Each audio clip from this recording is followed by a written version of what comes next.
All right. So you got anything on your mind? Now that we've processed what's on my mind, Shannon, what's on your mind?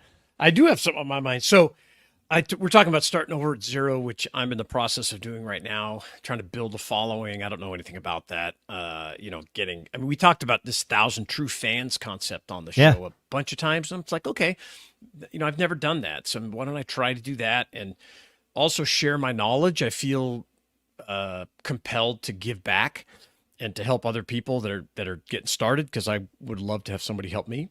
Yes. And of course, I want to monetize it because it's a good measuring stick with if it's working or not.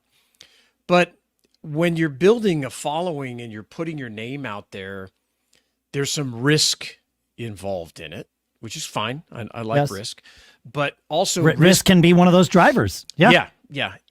But also, like, your personal, we were talking about ego, like, okay, let's say on Twitter, wherever you're building it, Instagram, if you're building this following, TikTok, whatever. Yep. You're going to have a lot of people that are going to come out and want to criticize you, talk bad about you, troll your, post, tell you you're an idiot or whatever of foul things. So as I was looking at this, I was like, man, some of these, when I first, I've probably been working on this since September. Okay. And some of those early comments that I got from people were like, oh, that kind of hurts. You take it internally. So I started looking around and trying to study people that had like hundreds of thousands of followers and, how do they deal with this and everything. And so I came across a book called The Alter Ego Effect by an author by the name of Todd Herman. And Todd was an advisor, like a coach with high-end athletes and stars and this kind of thing. And his concept here is that if you're going to be in the public light at any level, really, business, athlete, some kind of a performer, you should build an alter ego that protects your personal self from those types of criticisms that I just mentioned, but also protects you from going crazy with I'm so great or whatever. And I'll give you a couple examples. So one of the examples he mentions is Beyoncé. When she's up on stage and everything else, and she's like, well, that's not me. That's Sasha Fierce. And she invented this character to protect her. And this guy breaks it down in this alter ego effect. One of his most famous clients is Kobe Bryant.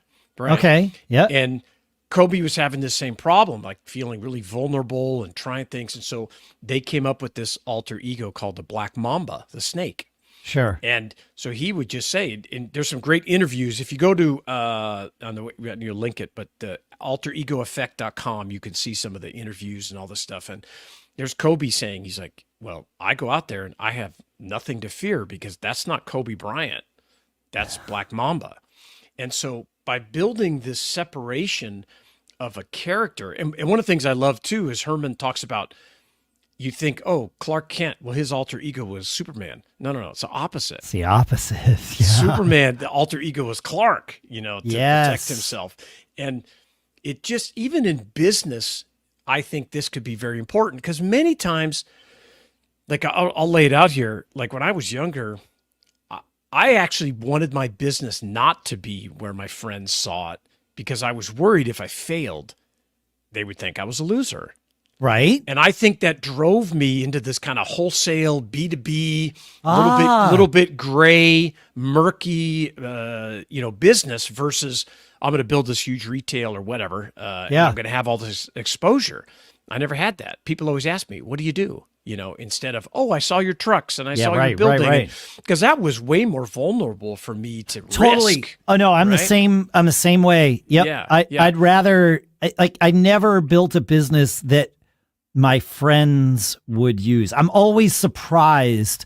I mean, after 25 years of the Mac Observer's existence, I'm less surprised now when people say, "Oh yeah, I know about that site." It's like, yeah, I know you do.